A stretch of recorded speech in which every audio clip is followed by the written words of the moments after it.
As you all know, there's some new factions coming to Total War Warhammer 3.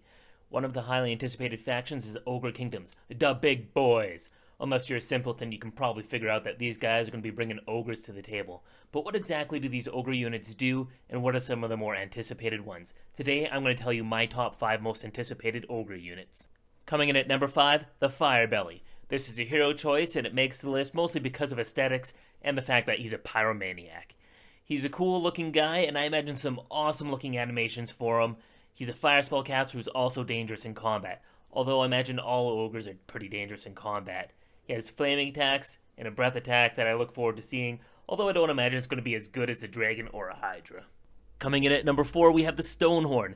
This guy is so big you can make endless yo mama jokes, and he has an earth-shattering charge which is guaranteed to make anyone on the receiving end release their bowels, since it deals more impact damage than anyone else in the game. His stone skeleton makes sure that he not only is permanently stoned, but he shrugs off massive damage in the same way that a stoner shrugs off homework.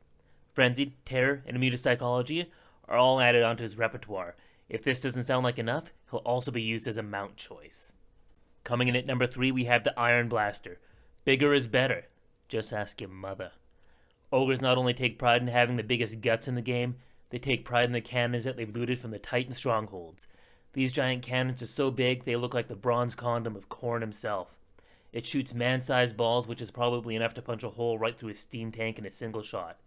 These are going to be the single most powerful war machines that we will ever see. Coming in at number 2, we have the Mournful Cavalry. For me, these guys are some of the most anticipated cavalry that we'll ever get. Fat boys on angry saber-toothed cats. I think that the only monstrous cav that we have in the game right now are Demigryph Knights, and those little birds will wish that they had wings to fly away from these big boys. Ogres are dangerous, but these cats are faster and hit harder. They'll be fun to use against pretty much everything. Now a quick honorable mention, the Yetis. I thought they're worth mentioning briefly, and no, I didn't misspell it. Games Workshop likes to spell everything differently so that they can copyright it.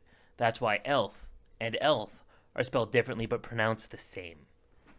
Anyways, honorable mention, Yetis. These guys look cool because, well, they're cold, you see. Yetis? Cool? Cold? Anyways, and they're fast and hit about as hard as everything else in the Ogre Kingdom roster. The only reason why I didn't put these guys in the top 5 and they're just an honorable mention is I feel the Skin Wolves from Norska are pretty much the exact same thing, so they're going to look cool, but they're not really going to be anything new. And coming in at number 1 for the Ogres, my most anticipated guys are the Maneaters. These guys come in at number 1 for me because I really don't know what they're going to bring to the game. In the tabletop, they're very customizable. You can give them different equipment and different skills and abilities. You can make them do just about anything that you want. They're more well-traveled than that one person you follow on Instagram, and they've been everywhere and done everything, just like that one guy you work with, except that these guys aren't full of crap. So that's it, my top 5 list for the Ogre Kingdoms. Is there anything that you wish I had mentioned? If so, let me know in the comments below. Like, share, and subscribe, my buds. I'm off to work because YouTube doesn't pay my bills.